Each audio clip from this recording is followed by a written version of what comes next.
A classic Sunday night dread that our clients might think about is just not having a full understanding of their business and where things are at, specifically when it comes to cash flow. You can look at your profit and loss and you have a positive bottom line, but you don't know where your cash is going. And if you don't have a full understanding of that, then it's going to be such a detriment to your company.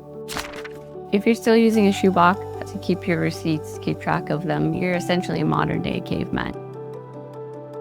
The one thing business owners should delete immediately is spreadsheets. The more you track in spreadsheets, the more you're leaving room for errors. And that's something we specialize in at Eccounting, is making sure with everything out there that we're using it all to the best levels that we can and keeping the efficiency and the ease for our clients as much as possible.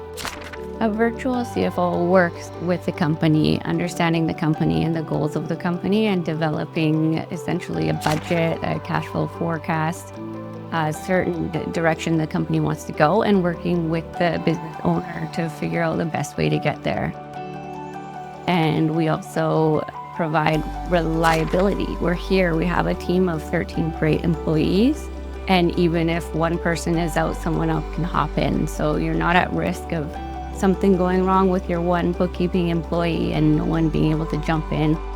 To do that virtual was the only way. And it did take some clients a little bit more convincing to move virtual than others, but since COVID, the push to online has been a massive wave, so everyone's getting a lot more comfortable with it now. Communicating online, Teams meetings, Zoom meetings, everyone is natural now. So it's almost no different to having someone in your office, except for you have to buy less coffee and pay for less space.